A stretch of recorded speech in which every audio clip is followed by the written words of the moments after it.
Hey, how's it going guys, it's Nate here, and with the Creation Club hurtling towards Skyrim faster than the comet that killed off the dinosaurs, and so many of you requesting another episode in the comment section down below, I figured why not take these final moments of tranquility to appreciate some of the finer details in Skyrim, that after over half a decade may still have eluded some of us. So without further ado, here are yet another 10 tiny details that you may still have missed in the Elder Scrolls V.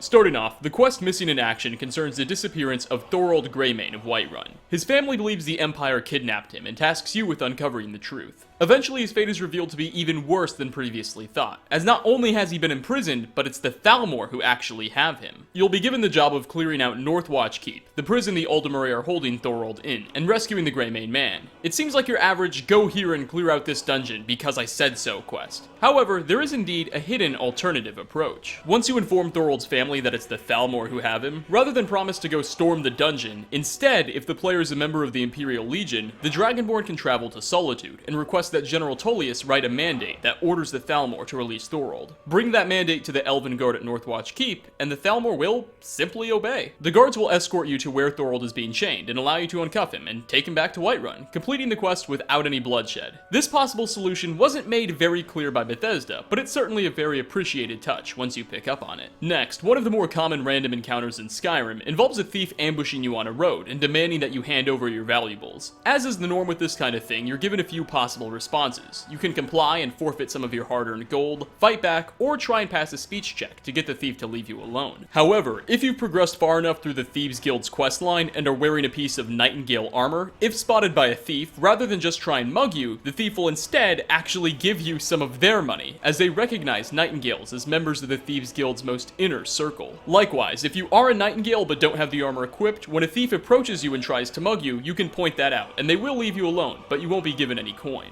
And number 3, in ancient ruins you can find all sorts of old Nordic weapons and gold, hidden away in chests. However, in the ruins of Angarvunde, I think I said that right, a little bit more can be found. There, tucked behind a staircase, you can stumble upon an open chest, with its contents exposed. In it are a severed skeletal hand, a coin purse, and a broken sword. This, of course, is a reference to the sword that was broken while cutting the ring off Sauron's hand in The Lord of the Rings. There's quite a few Lord of the Rings references in the Elder Scrolls V, it's pretty insane. This is just one of them. Bethesda obviously had to substitute the ring with a small bag of gold, but not all is lost. I'm sure we'll get some new rings with the Creation Club.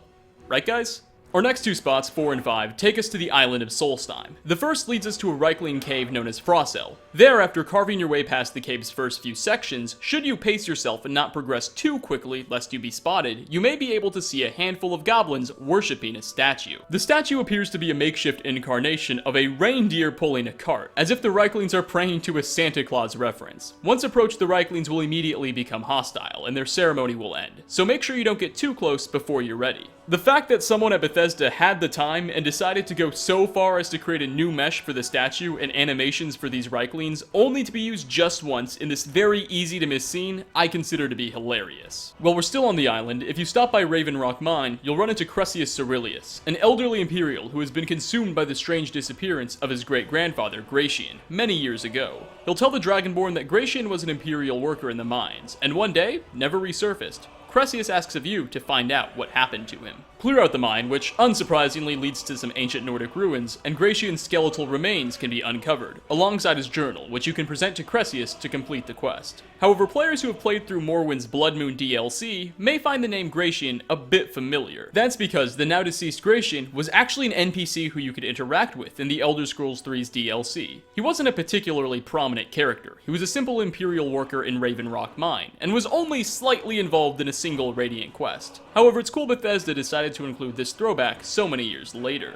For number 6 on this list, we take a look at Sinding. He's a Nord prisoner in Falkreath's jail and has been arrested after he killed a young girl. Speak to him and you'll learn that he's actually been the victim of a horrific curse that causes him to sporadically transform into a werewolf. You'll be given a Daedric ring that can't be removed, causing similar effects, and thus begins the quest, Ill Met by Moonlight. Your objective is clear, find a way to relieve the curse. Well, shortly after beginning your new journey, Sinding will escape from his prison. As the quest ends, you'll encounter him one more time. There you'll be given the option to kill or spare him. Doing either will result in the quest finally being completed, and you'll be rewarded. However, if you decide to leave Sinding alive, there will be a small chance that you can encounter him again. He'll spawn randomly and can be found attacking travelers in his werewolf form or feeding off of corpses in a cleared fortress. There you will have another chance to finish him off or leave him be. So long as he isn't killed, there's a chance you can keep on spotting him throughout the rest of the game. Coming in at number 7, Tobi Shattershield is the mother of 2 twins, and prominent member of the Shattershield clan of Windhelm. Unfortunately, shortly before your first visit to the city, one of her daughters was killed by a serial killer, known only as the Butcher, but players in the Dark Brotherhood will eventually have her surviving daughter, Nilsine, available as an optional target as well.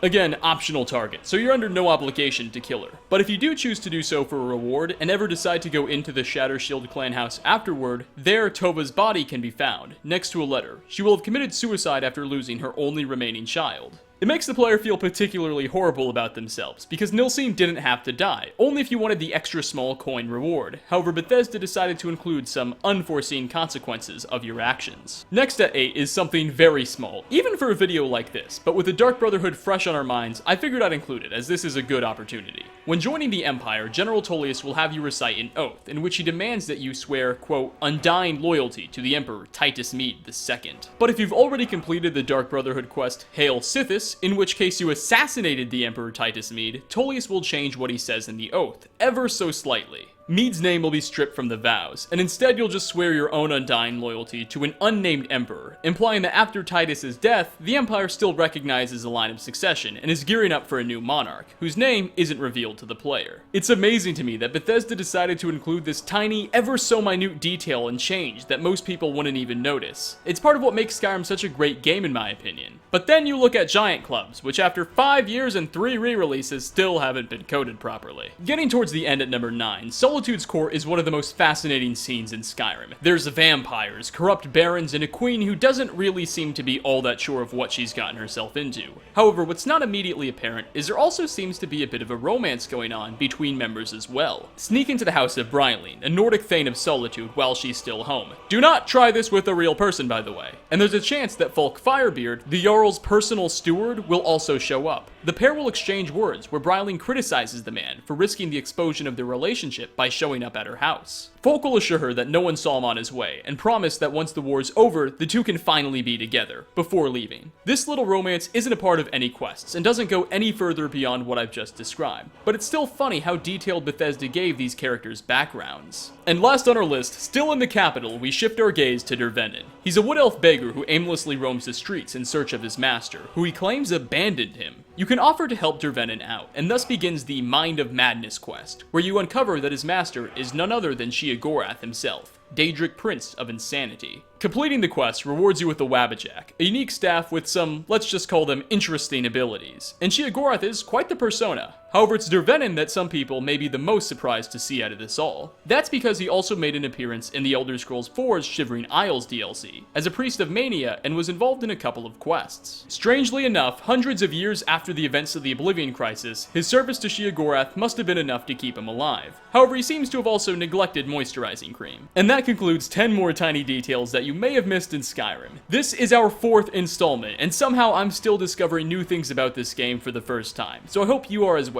If there's something that you've come across that you don't think everyone else knows about and it's a bit more hidden, leave a comment down below. Thanks for stopping by, everybody, and I hope to see you all in my next video. Peace out, everyone.